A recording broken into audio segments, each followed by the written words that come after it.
सबको मेरा नमस्कार। आज हम आ गए हैं एक बहुत ही अच्छे लेक्चर में, जिसमें कि एक्चुअल में जो हमें न्यूमेरिकल प्रॉब्लम आती है, हम सॉल्व नहीं कर पाते हैं। एक्चुअली हमारे डिफरेंट डिफरेंट कंडीशंस हैं, फैमिली भी देखनी है, हमें सब कुछ साथ में लेके चलना है, टाइम भी कम पढ़ने के लिए मिलता है। लेकिन मैं कोशिश करूँगा कि आपको कम टाइम में मैक्सिमम आपको आउटपुट मिले इसमें। थोड़ा कैमरा देखना पड़ता है रिकॉर्डिंग वगैरह के लिए, मैंने पहले भी आपको लेक्चर में बताया था कि थोड़ा सा देखना पड़ेगा साथ साथ में कि रिकॉर्डिंग ठीक हो रही है कि नहीं हो रही है। तो मेरी कोशिश है कि आपको इस तरीके से बताया जाए, इस तरीके से न्यूमेरिकल भी आपको करवाए जाएं। जैसे अभी हम करने जाएंगे रेजिस्टेंस के, रेजिस्टेंस पैरेलल सीरीज, और जो आपके वही पहले हम एग्जांपल लेंगे जो कि आपके एग्जाम में पहले आए हैं और आपको उस टाइम उनको करने में डिफिकल्टी आई होगी, या फिर आपको उस टाइम थोड़ी सी ये पता चल रहा होगा कि हम करेंगे कैसे उसको। लेकिन आपको जो मैं कुछ टेक्निक इस तरीके से बताऊंगा कि आपको क्वेश्चन देखते ही उसका 50% आंसर का पहले पता चल जाएगा, या इसका आंसर ही हो सकता है, और जहां पे कैलकुलेशन करने की जरूरत पड़ी वहां पे हम कैलकुलेट कर लेंगे। तो ठीक है, पहले हम शुरू करते हैं कि डेली आपने पढ़ना है। डेली कोशिश करिए आपकी रात को फ्री 9 साढ़े 9 बजे के बाद, खाना खाने के बाद हम फ्री हो ही जाते हैं, 10 बजे फ्री हो जाएं तो 10 से 11 बजे तक आप कम से कम जो यूट्यूब चैनल पे जो वीडियोज हैं उनको बार बार देख लीजिए, देखिए कोई उसमें कमी तो नहीं है, कोई फार्मूला कोई लिख लीजिए। पीडीएफ नोट्स आपको देंगे, और आगे मैं प्लान कर रहा हूँ कि आपको क्वेश्चन, जैसे आपकी जो टेस्ट सीरीज टाइप होती है वो भी हम कोशिश करेंगे। यहाँ पे चंडीगढ़ में कोशिश कर रहा हूँ कि मेरे पास कोई ऐसे आईटी टूल मिल जाए, या ऐसा कोई कंपनी सिमिलर टाइप हो जाए कि जो क्वेश्चन पेपर, जैसे एक्चुअल में जो आपको क्वेश्चन पेपर आता है, जैसे ऑनलाइन क्वेश्चन पेपर अटेम्प्ट कर पाए, तो इस तरह से कोशिश करेंगे कि वो आपको मिल जाए, ताकि आपकी प्रैक्टिस पहले हो जाए, आपको नया लगे ना वहाँ पे। ये इसलिए हुआ कि मेरे जो आप भाई बहन मेरे दोस्त हैं, साथी हैं, जिन्होंने इतनी मेहनत की हुई है बीएसएन में, कम से कम उनको ये जो अपॉर्चुनिटी आई है वो मिस ना हो। पेपर में कहीं ऐसा ना हो कि एक सेक्शन में क्लियर हो जाए, एक सेक्शन में रह जाए। तो मैंने पहले बताया आपको फोर्थ लेक्चर में कि जो वोल्टेज करंट और जो उसका डिस्टेंस का जो रिलेशन है, बी कैसे निकालना, आई निकालना, उसको आप देख लेना प्लीज, क्योंकि आपका जो लेक्चर है वो उसी के बेस्ड पे है, उसी पे जो लेक्चर नंबर 4 है उसी के बेस्ड पे है। तो आप उसको देख लें, उसको अच्छी तरह देख लें, और उसमें भी ऐसे पॉइंट बताएं कि आपको उसको याद रखने में कोई प्रॉब्लम नहीं होगी किस तरह की भी। तो आज हम शुरू करते हैं कि जो एक्चुअल में जो क्वेश्चन आए हुए हैं पेपर में, जो आपका क्वेश्चन पेपर आपका, ये जो लेटेस्ट अभी पेपर जो हुआ था आपका, लेटेस्ट पेपर का ही है।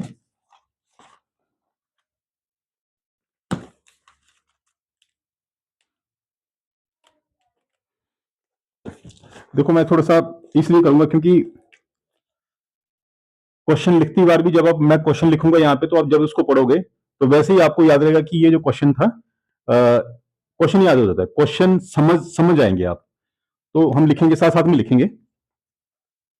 क्वेश्चन आपको लास्ट पेपर में आया था, जो लास्ट अभी टेलीकॉम टेक्नीशियन का जो एग्जाम हुआ था, उसमें एग्जाम आया, पेपर आया हुआ था, क्वेश्चन आया हुआ था। तो लिखा था,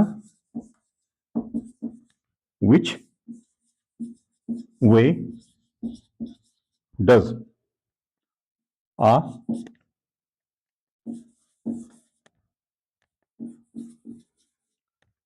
टिपिकल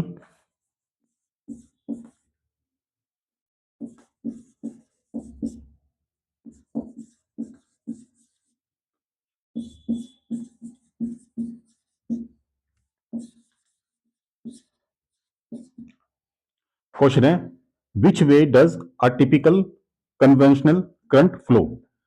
और अगर हिंदी में इसका है तो एक सामान्य पारंपरिक विद्युत धारा, करंट को विद्युत धारा बोलते हैं, किस दिशा में प्रभावित होती है। तो लेक्चर नंबर 4 में ही हमने कवर किया था कि जो करंट होता है वो कहां से कहां फ्लो करता है। तो उसमें पहला ही ऑप्शन आ जाएगा, पहला ऑप्शन आ गया, positive to negative, A B. आपने साथ साथ में देख लेना है कि क्या आंसर इसका हो सकता है। Potential from lower to higher, सी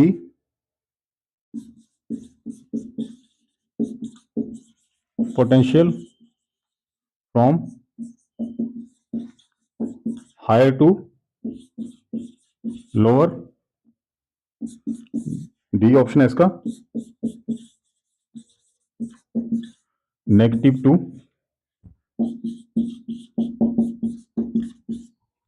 आप कोशिश करिए जो आपका जो पिछला पेपर आया है या जिन्होंने पहले पेपर दिया है या जिनके पास भी पेपर है वो शेयर कर लें, या मैं कोशिश करूंगा कि आपको शेयर कर दूंगा आने वाले टाइम में। अभी हम व्हाट्सएप ग्रुप भी बनाएंगे, साथ में एक वेबसाइट का भी कोशिश कर रहा हूँ कि कहीं ना कहीं आपको इन्फॉर्मेशन मटेरियल मिल जाए ताकि किसी लेवल की कोई दिक्कत ना हो। तो अगर आपके पास क्वेश्चन पेपर होगा तो उसमें हिंदी और इंग्लिश दोनों ही उसमें दिए हुए हैं। तो हिंदी में इसमें लिखा हुआ है कि सबसे पहले पॉजिटिव टू नेगेटिव का लिखा हुआ है, धनात्मक से ऋणात्मक। पॉजिटिव को धनात्मक बोलते हैं और नेगेटिव को ऋणात्मक बोलते हैं, ऋणात्मक। Potential from lower to higher, निम्न से उच्च विद्युतीय विभव, विभव मतलब हायर वोल्टेज से लोअर वोल्टेज। तो ऐसा मतलब कोई अगर हम देखें तो जो हमने लेक्चर नंबर 4 में पढ़ा था कि करंट का फ्लो कहां से कहां होता है, higher potential to lower potential. ठीक है, higher potential to lower potential मतलब कि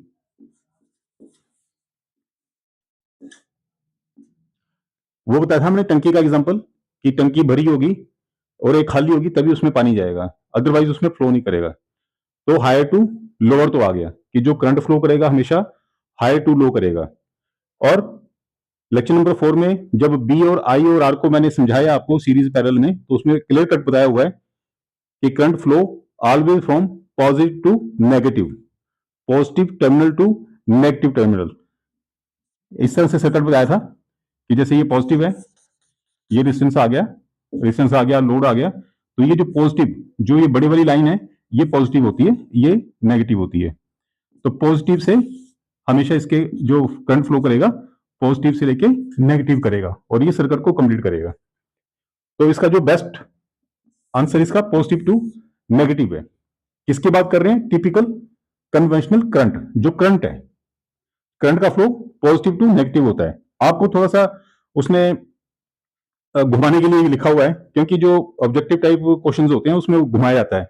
आपको लगेगा कि चारों इसके आंसर ये हो सकते हैं, चारों में से आपको लगेगा कि इसका आंसर ये 100% ये होगा।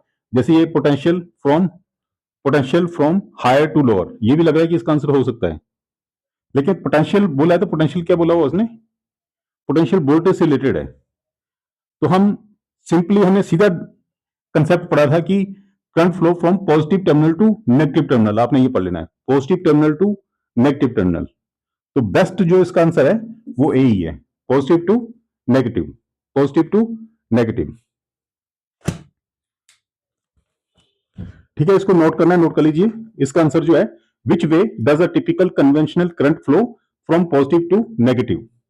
ठीक है, potential from higher to lower ये आंसर नहीं है इसका, बस ये पजल करने के लिए लिखा हुआ है। सर्किट को भी याद कर लो, 4th चैप्टर को भी रेफर कर लो, आपको किसी तरह की कोई दिक्कत नहीं होगी, क्वेश्चन आपको एकदम से समझ आएगा। क्योंकि अटेम्प्ट करने से पहले आपको क्वेश्चन समझना चाहिए कि क्वेश्चन क्या है। तो क्वेश्चन के अकॉर्डिंग पॉजिटिव टू नेगेटिव ये इसका आंसर होगा। ये आपका पिछले एग्जाम में क्वेश्चन आया हुआ है, तो इसलिए ये बड़ा डिस्कस करना जरूरी था कि हम पिछले वाले करें, उसके कम से कम उस स्टैंडर्ड को तो हम अप्रोच करें, उस तक तो पहुंचे जो कि पिछले लेवल में था। काफी क्वेश्चन ऐसे आए हैं जिसमें कि प्रेशर का भी कुछ आया है, गैस का आया, टेम्परेचर का आया, तो उसका फॉर्मूला हम देखेंगे बाद में क्योंकि वो एक फार्मूला बेस है उसमें, तो उसको थोड़ा सा थ्योरी उसमें कनेक्ट करेंगे। तो पहले हम ये कोशिश करें कि जो हमें इमीडिएटली आ जाए और हमारे चैप्टर से रिलेटेड हो तो उसको कर लेंगे पहले। तो आप ये थोड़ा सा देख लीजिए, और जहां पे भी आपको लग रहा है कि आपका टाइम वेस्ट हो रहा है आप इसकी स्पीड बढ़ा लो या स्किप कर लो, जैसे भी है कोशिश करो कि आपका टाइम वेस्ट ना हो, क्योंकि हमारे पास तो इसको मिटाना मुटाना कि मिटाने का काम तो रहेगा इसको।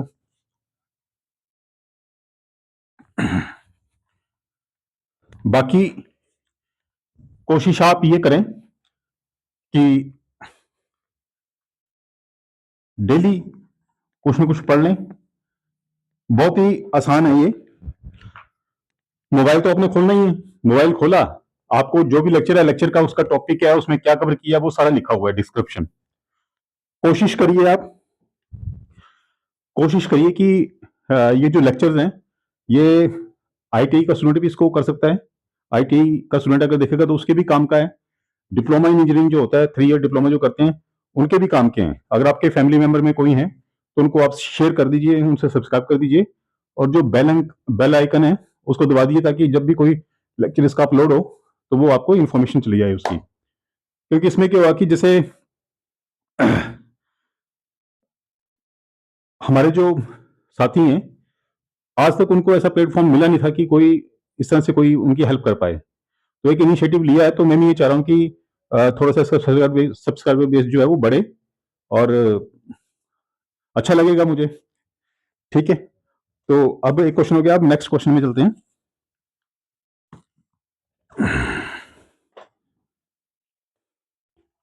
ये सारे किसके बेस में? लेक्चर नंबर 4 पे ही है। 4 आपने उसको जो आपने अटेम्प्ट करना है एक बार देख लेना उसको आपने क्वेश्चन।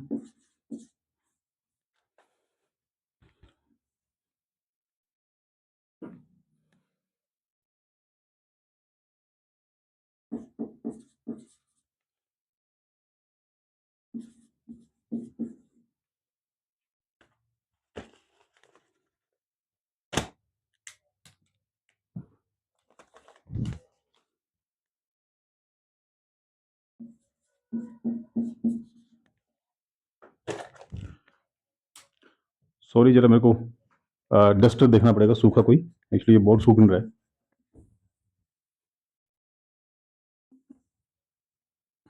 इसमें आप स्किप कर लो, टाइम अगर आपका वेस्ट हो तो आपने इसमें स्किप कर लेना या इसको फास्ट कर देना है। 2 वायर्स ईच विद a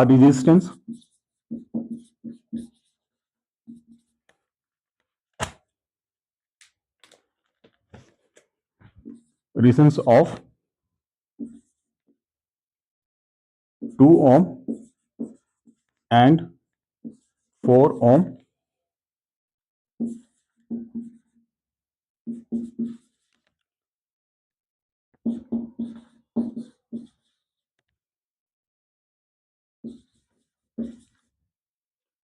दो वायर हैं, 2 wires each with a resistance of 2 ohm 4 ohm linked in a parallel।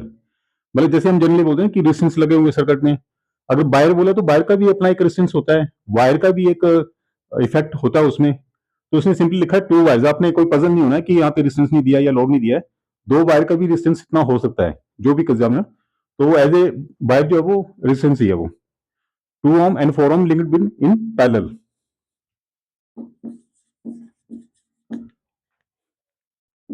What is the combinations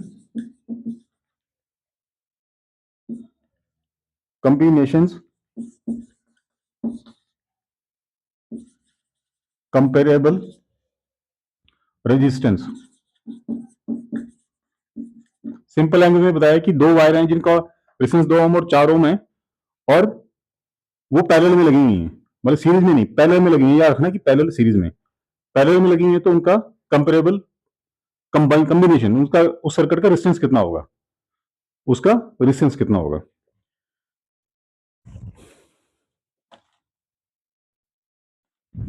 अब इसके ऑप्शन दे देता हूं आपको पहले। 0.8 ओम, 1 ओम, 1.33 ओम, डी 6 ओम। ठीक है, लेक्चर नंबर 4 में आपको पैरेलल का मैंने बताया हुआ है कि पैरेलल क्या होता है कि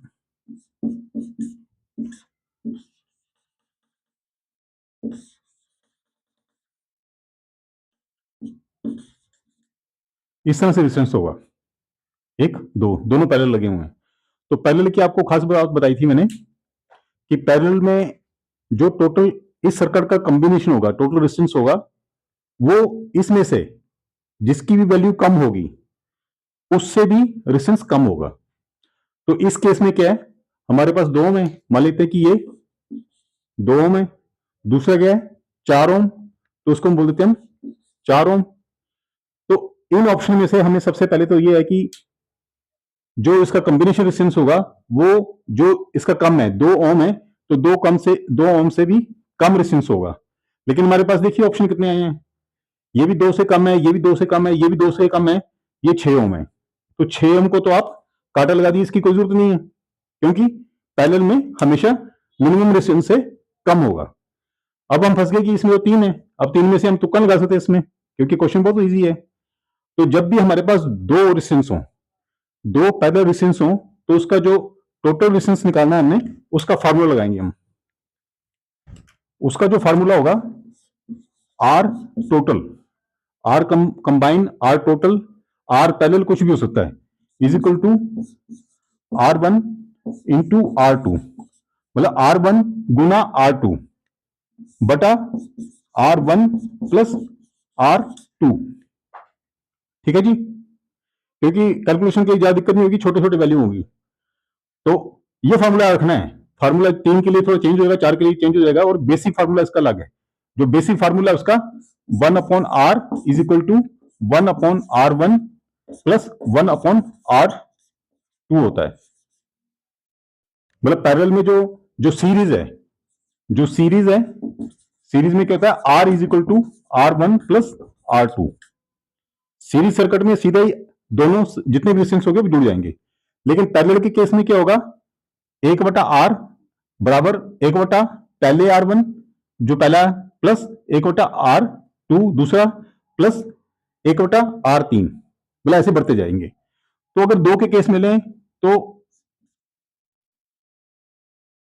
1/R और इसका लघुत्तम समावर्तक जो होता है सीधी सी R1 गुना R2 हो जाएगा, और ये R2 जमा R1 हो जाएगा। लघुत्तम समावर्तक कैसे लिखते हैं, हमने ये, जैसे हमने ये, तो फिलहाल आप इतना याद कर लीजिए, फिर हम इसको बताते हैं लघुत्तम। तो सिंपली आपने करना है कि जब पैरेलल में दो रेजिस्टेंस हो, तो हमने सिंपल सा ये फॉर्मूला लगा देना है, R total is equal to पहला रेजिस्टेंस गुना दूसरा रेजिस्टेंस, पहला रेजिस्टेंस जमा दूसरा रेजिस्टेंस। तो उसमें क्या वैल्यू भरिए आप, R1 हमारे पास मान लीजिए 2 है, 2 गुना 4 बटा 2 जमा 4 बराबर कितना हुआ, 4 दूने 8, 8 बटा 4 और 2 6। अब 8/6 भी इसका आंसर हो सकता था। कई बार क्या होता है कि एग्जाम में कुछ भी है 8/6 लिख दे इसको, लेकिन 8/6 यहाँ पे नहीं लिखा हुआ है, तो इसका मतलब कि हम अभी आंसर तक नहीं पहुंच पाए हैं। तो हम आगे इसको और फर्दर करते हैं। अब 8 को आपने भाग करना 6 से, तो अगर हम यहाँ पे करें 8 से, तो 6 कम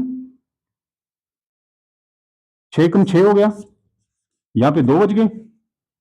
अब 2 बच गए, ये छोटा है तो उसको करने के लिए यहाँ पे 0 लगा दी, डेसिमल लगा दिया, यहाँ 0 हो गई, भाग कर रहा हूं, 8 हो गया, 6 कम 6, अब 20 है तो 6 या 18, फिर 2 बच गया, तो 1.3 आ गया। तो 1.3 आगे करने की जरूरत नहीं है, क्योंकि हमारे पास एक ऑप्शन यही है, इसमें भी 1 पॉइंट कुछ नहीं है, तो 1.3 हो गया। तो आगे कुछ नहीं करना है हमने, उसमें टाइम वेस्ट नहीं करना है, सीधा ऑप्शन आपका जो होगा ये 1.33 ओम इसका आंसर होगा। तो हमने क्या किया, हमने देखा कि पैरेलल में 2 ओम जिसका रेजिस्टेंस सबसे कम है उससे भी कम वैल्यू आएगी, कंफर्म हो गया। लेकिन यहाँ पे ऑप्शन हमारे पास 3 आ गए, इसलिए हमें कैलकुलेट करना पड़ा। और अगर इसमें एक ऑप्शन होता जो कि 2 से कम होता, अगर 2 से कम होता तो सीधा टिक लगा देनी है आपने, सीधा उसको सिलेक्ट कर लेना है पैरेलल के केस में। ठीक है, उसमें टाइम बच जाएगा और उसमें एक्यूरेसी जो होगी वो आपकी ज्यादा होगी। ठीक है जी, अगर आपको कुछ सलाह देनी हो या कुछ आपको लग रहा हो कि मेरे को कुछ बताया जाए या मुझसे कुछ चाहिए आपको, आपकी जो सलाह है, क्योंकि स्टूडेंट आप हैं, आपको क्या डिफिकल्टी आती है, मैं कोशिश कर रहा हूं कि आपकी जगह बैठ के, क्योंकि मैंने पहले पढ़ाया हुआ है इसमें, तो मैंने अपने उन साथियों को पढ़ाया हुआ है कि जिन्होंने काफी टाइम से 10th किए हो गया, तो काफी अच्छे तरीके से उनको पढ़ाया था।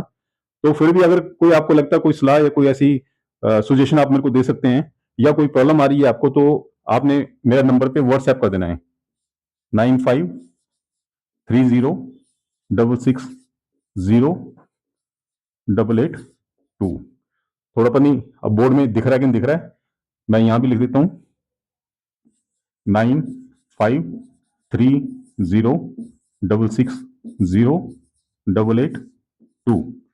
सरबजीत सिंह नाम है मेरा। तो आप यहाँ पे व्हाट्सएप करके मेरे को कर सकते हैं। बीच में हम देखेंगे आगे कैसे कैसे बढ़ते हैं, लेकिन आप इंश्योर हो, आप मेरे साथ मेहनत करो। अभी एग्जामिनेशन की नोटिफिकेशन आई थी, डेट नहीं आई है अभी। तो जैसे आप ये मान के चलो कि 1.5-2 महीने हमारे पास पड़े हैं, तो हम अच्छी तरह तैयारी कर सकते हैं। सेक्शन 2 का भी कर लेंगे अच्छी तरह। तो ठीक है, इसको नोट आपने कर लिया, ये जैसे भी है आप अपने पेपर में देख लेना, या आप इसको नोट करने से आपके ये फायदा होगा कि आपको याद रहेगा कॉपी में कि कहीं ना कहीं इसका कोई एग्जाम्पल है। कोशिश करेंगे कि पीडीएफ में कहीं ना कहीं इसको मैं सेट कर दूं, और बाई चांस नहीं कर पाऊँ तो अपनी तरफ से आप कोशिश करें कि एक कॉपी पेंसिल नोट करके लिख लो। अगर लगता टाइम तो ठीक है, नहीं तो चलो चल रहा है, कोई ऐसा नहीं है। देख लीजिए, कर लें तो बहुत बढ़िया है। अब हम आगे मिटाते हैं इसको।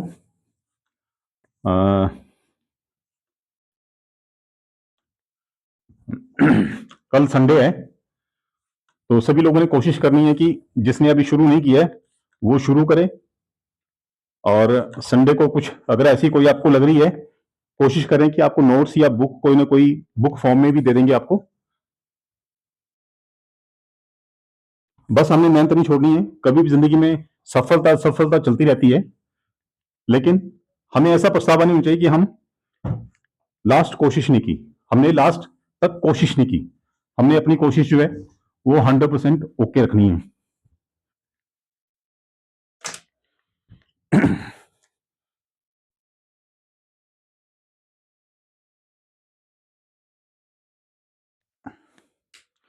जो यूट्यूब चैनल है वो spark study space, spark study space के नाम से आप सर्च करेंगे तो उसमें आ जाएगा। तो उसको सब्सक्राइब कर लें और बेल आइकन पे वो कर देंगे, तो आपको जो भी वीडियो अपलोड करेंगे उसकी नोटिफिकेशन आपको ऑटोमेटिकली आ जाएगी। अब थोड़ा सूख जाएगा ये बोर्ड, तब तक मैं थोड़ा सा वैसे बोलता हूँ कि एक बहुत मजेदार क्वेश्चन है।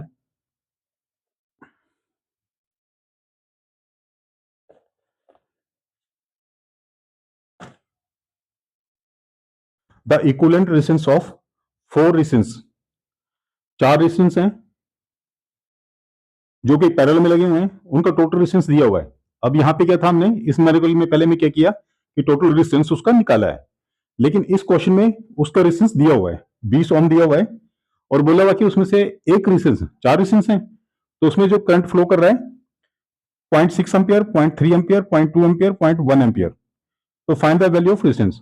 अब उल्टा आ गया कि आपने रेजिस्टेंस निकालने हैं। पहले क्या था कि आपने टोटल रेजिस्टेंस निकालना है, अब टोटल रेजिस्टेंस आपको दिया हुआ है सॉरी। तो हम कोशिश करेंगे पहले क्वेश्चन को लिख लें, और लिखते लिखते स्पीड आप बढ़ा लें ताकि आपका टाइम वेस्ट ना हो।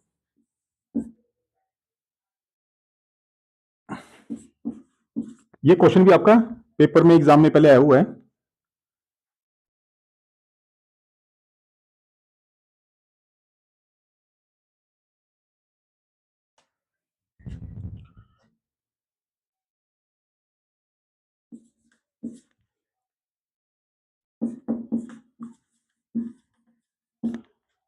The equivalent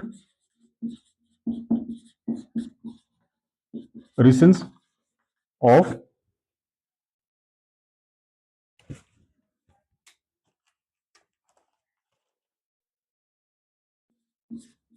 four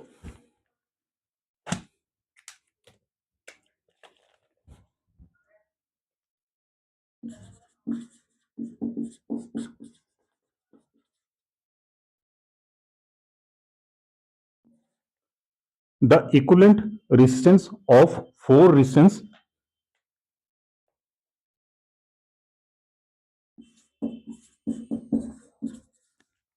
joined in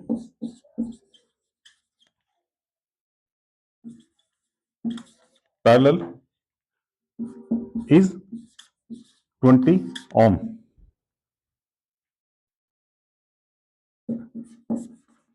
The current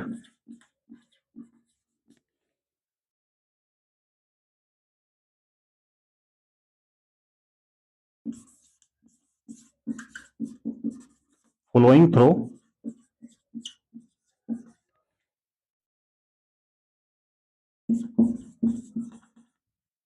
them is 0.6 ampere, 0.4 ampere, 3 ampere, 0.2 ampere and 0.1 ampere.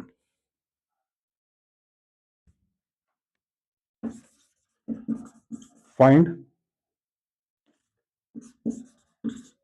the value of each distance. थोड़ा सा टाइम लगेगा लेकिन थोड़ा सा करेंगे revise. The equivalent resistance of 4 resistances joint in parallel. Parallel में सबसे पहले तो माइंड में होना चाहिए कि पैरेलल है कि सीरीज है. ठीक है, कोई दिक्कत ना हो समझने में. Is 20 ohm, then the current flowing through them is 0.4 ohm का करंट दिया हुआ है. तो पहले इसके ऑप्शन देख लेते हैं. सबसे पहले ये ऑप्शन क्या दिए हैं और इनको सोल्व करने के लिए आपको एक मजेदार फॉर्मूला बता दूंगा मैं.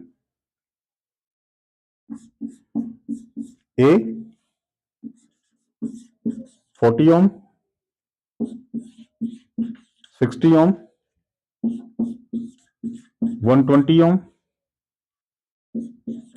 240 ओम. जो बी ऑप्शन है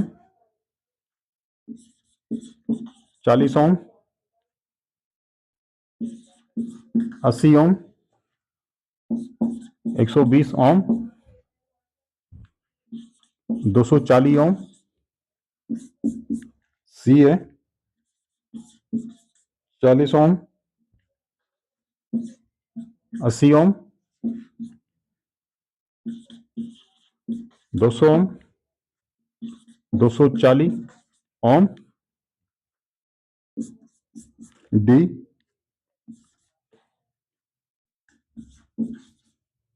400 ओम, 80 ओम, 120 ओम, 240 ओम. यहां पे तो हमें 100% आपको वैल्यू पता होगी, फाइंड आउट कर लेंगे, सब कुछ कर लेंगे. लेकिन फाइंड आउट किए बिना भी हम एक अप्रोक्स कर सकते हैं कि इसका आंसर क्या हो सकता है. तो हमेशा जब ये ऑब्जेक्टिव टाइप क्वेश्चंस आते हैं तो उसमें क्या होता है कि मैक्सिमम थोड़े से ट्रिक्स भी आते हैं कि जिसमें कि सीधा आप निकाल दो, या फिर ऐसा क्वेश्चन कि आपको इसका फार्मूला भी नहीं आता, कुछ नहीं आता है आपको. मान ली कुछ नहीं आ रहा है, तो कुछ नहीं आता आपका, तो इसका मतलब क्या हुआ, दूर दूर तक नहीं आ रहा है. लेकिन पेपर में जो हमारे कॉम्पिटिटिव एग्जाम होते हैं, कोई कहते हैं कि नेगेटिव मार्किंग है, तो नेगेटिव मार्किंग से क्या होगा, इसका मार्क्स कट जाएगा. लेकिन मैं नेगेटिव मार्किंग को सपोर्ट करता हूं कि जब भी आपको लगता है कि मैं इस क्वेश्चन को रिस्क ले सकता हूं, तो रिस्क ले लो आप. क्योंकि 4 क्वेश्चन गलत होंगे आपके, तब जाके आपका 1 नंबर कटेगा. लेकिन अगर आपका एक क्वेश्चन ठीक हो गया, तो हो सकता है कि एक क्वेश्चन की वजह से जो आपको नहीं आ रहा था और आपने कर दिया और उसमें लग गया, तो हो सकता है कि आप सिलेक्ट हो जाएं. और आप बोलेंगे कि गलत सलाह दे रहा हूं, तो मैं गलत सलाह इसलिए दे रहा हूं कि जिंदगी में जब तक हम रिस्क नहीं लेते हैं, तब तक हमें कोई खास अचीवमेंट नहीं होता है. रिस्क लेना चाहिए. और इस तरह से अगर मान ली कोई आपको न्यूमेरिकल को उसका कोई फार्मूला नहीं आता, दूर दूर तक नहीं आता है, तो आपने ये देखना है कि रिपीटेड, कि ऐसे ऑप्शन लीजिए कि जिसमें ज्यादातर वैल्यूज रिपीट कर रही हैं. जैसे ये 40 ओम है, ये भी 40 ओम है, ये भी 40 ओम है. कितनी बार रिपीट हो गया ये? 3 बार. 60, 80, 80, 80. इसको अब छोड़ दो. ये कितनी बार रिपीट हो गया? 3 बार. अब 120, 120, 120, 120, ये 200, ये 120 वैल्यू, ये 120 वैल्यू, ये 120 वैल्यू, ये भी तीन बार हो गया. 240, 240, 240, 240 तो हो ही गया. अब इसमें से जिसकी मैक्सिमम पॉसिबिलिटी है, मैक्सिमम जिसका कॉम्बिनेशन हो सकता है, वो क्या हो सकता है? देखिए 40, 60, तो ये हमारा ऑप्शन अलग हो गया था, क्योंकि 60 जो है कम है, 80, 80 वाला ज्यादा है. ये 40, 40 है, लेकिन हम 3 पे ही करेंगे. ये 40 में से ये 60 रह गया, तो हमने इसको भी छोड़ दिया. 40, 80, 120, 240, 40, 80, 200, 240। लेकिन मैं पॉसिबिलिटी कितनी है, यहां पे 120 है, 120 है तो 120 है, ये 200 आ गया, इसको भी आप काट दो। तो अब क्या हुआ कि 40 के ऑप्शन में हमारे पास यही बचा है, 40 के ऑप्शन में हमारे पास यही बचा है। ये मैं उस टाइम की कंडीशन बता रहा हूं आपको, जबकि आपको कोई ऐसा क्वेश्चन आ गया जिसमें कि आपकी वैल्यू दी है लेकिन आपको आता कुछ नहीं है, उसका दूर दूर तक आपको याद नहीं आ रहा है, तो आप इस तरह से रिस्क ले सकते हैं, आप तुक्का लगा सकते हैं। तो इसका आंसर 40, 80, 120, 240 मैंने अज्यूम कर लिया। अब हम देखते हैं कि उसको सोल्व कैसे करना है। सोल्व करने के लिए देखो, फोर्थ वाला जो हमारा चैप्टर है, फोर्थ वाला जो लेक्चर था, उसमें मैंने बताया कि V upon I into R, यही ओम्स लॉ भी यही होता है कि voltage is equal to I into R. Ohm's law की क्या डेफिनेशन है, क्या परिभाषा है, वो हम बाद में देखेंगे, उसको डिफाइन करेंगे उसको, क्योंकि उसके साथ एक रेजिस्टिविटी और रेजिस्टेंस का दो कंसेप्ट आते हैं। तो रेजिस्टिविटी एक अलग होता है, रेजिस्टेंस अलग होता है। तो वो टेम्परेचर के साथ भी, प्रेशर के साथ भी उसका कोरिलेशन है, तो वो एक लेक्चर में अलग से हम इसको बताएंगे, ताकि उसमें से कोई क्वेश्चन आपके एक दो आए हुए हैं, थोड़ा सा बड़ा उन्होंने डीपली पूछ लिया है, तो हम उसकी भी तैयारी करेंगे। तो मैंने इसमें फोर्थ लेक्चर में बताया था आपको कि अगर आपको एक वैल्यू निकालनी होगी तो उसमें से दो वैल्यू होंगी, और अगर दो वैल्यू नहीं होंगी तो आपको दो वैल्यू बनानी पड़ेंगी, आपको फाइंड आउट करनी पड़ेगी, तभी आपकी तीसरी वैल्यू निकाली जा सकती है। अब यहाँ पे क्या है कि इंडिविजुअल, अब पहले तो पैरेलल देख लीजिए आप। पैरेलल क्या था कि एक रेजिस्टेंस ऐसे लगा हुआ है, एक रेजिस्टेंस ऐसे लगा हुआ है, एक कैसे लगा हुआ है, इसको R1 बोल दो, R2, R3, R4 बोल दीजिए, ये B बोल दीजिए, और ये टोटल जो पैरेलल में जो करंट होता है वो डिवाइड हो जाता है जितने रेजिस्टेंस होते हैं। तो इसको बोल दो I1, इसको बोल दो I2, इसको बोल दो I3, इसको बोल दो I4। हमारे पास चार ही करंट है। एक करंट हमारे पास 0.6 एम्पियर रफ वर्क। अच्छा, रफ वर्क करने के लिए आपको एग्जाम में एक पेपर शीट मिलती है, आप पेन लेके उस पर रफ वर्क कर सकते हैं। मतलब अगर ना दें एग्जामिनर तो आपने मांग लेनी है उनको कि जी मेरे को रफ वर्क करने के लिए काम चाहिए, क्योंकि कंप्यूटर पे तो आप कर नहीं पाओगे, और कंप्यूटर में कैलकुलेटर भी होता है। ठीक है, देख लेंगे बीच में, कैलकुलेटर होता है उसमें, आप कैलकुलेटर से उसको कर सकते हैं, नॉर्मल नॉर्मल कैलकुलेटर। और नहीं भी होगा तो आपने पेपर आपको मिलता है, आप उसमें से कर सकते हैं rough work. 0.3 ampere, 0.2 ampere, 0.1 ampere. अब I1, I2, I3 हमारे पास दिया हुआ है, लेकिन इसका रेजिस्टेंस निकालना है। और आपको बोला है, लेक्चर नंबर 4 द्वारा फिर बोल रहा हूं, कि जो वोल्टेज होती है वो सभी सर्किट के लिए कॉमन होती है। पैरेलल में, पैरेलल में वोल्टेज होती है सबके लिए सेम होती है, करंट डिवाइड हो जाता है।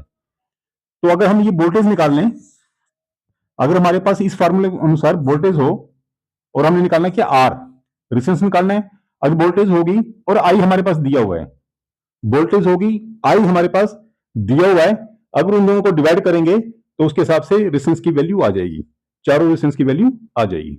हम यही टिक लगाएंगे यहाँ पे। पहले तो वोल्टेज निकालने के लिए क्या चाहिए हमारे पास टोटल रेजिस्टेंस दिया हुआ है, आर दिया हुआ है। अब आई, आई तो अलग अलग है, लेकिन जो टोटल इसका आई होगा, जो यहां पे वापिस आएगा, वो इन चारों का जमा होके आएगा, चारों का प्लस होके आएगा। तो इन अगर चारों को जमा कर दें तो 3, 6, 3, 9, 2, 11, 1, 12, 6, 3, 9, 2, 11, 1, 12,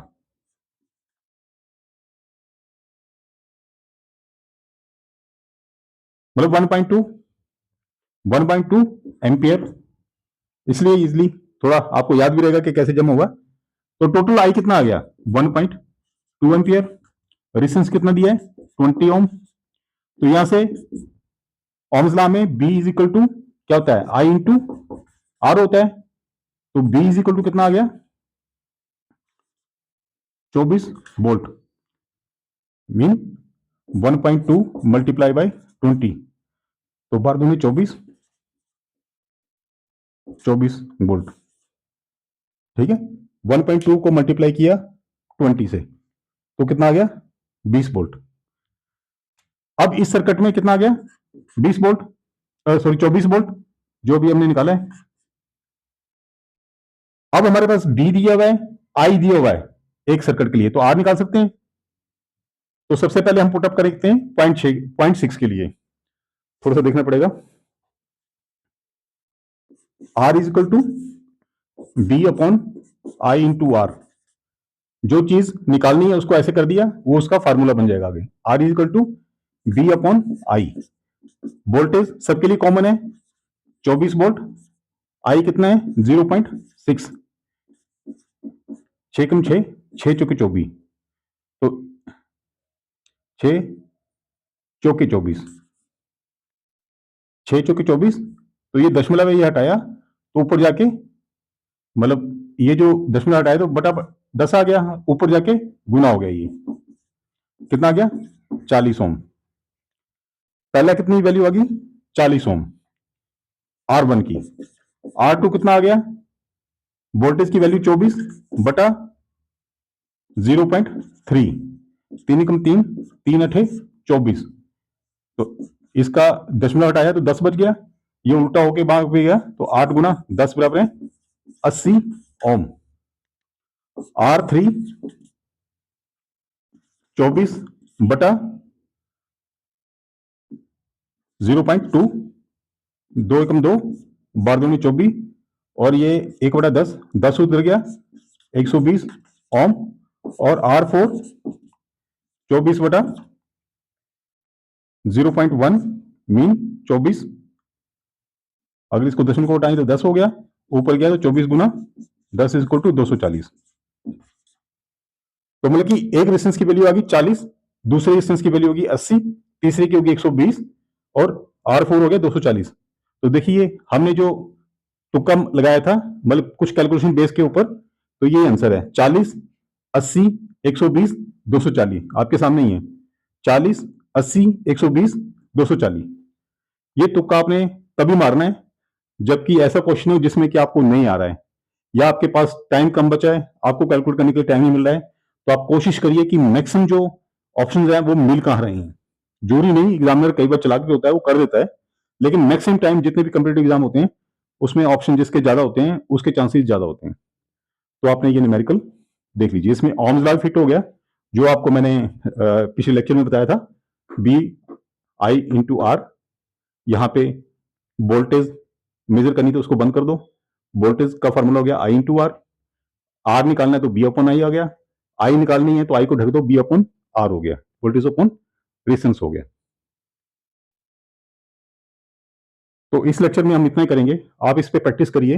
ये तीनों जो न्यूमेरिकल किए हैं ये पिछले एग्जाम में आए हुए थे, तो आगे लेक्चर में देखते हैं। आगे हम कोशिश करेंगे, जैसे कल संडे भी है तो हम कोशिश करेंगे 2-3 लेक्चर फटाफट कर लें, ताकि आप मैं भी बिजी होता हूँ काफी, तो हम हफ्ते में 4-5 लेक्चर हमारे पास हो जाए, और आप देखें संडे का टाइम है, आप संडे के टाइम में उसमें प्रैक्टिस कर सकते हैं अपनी।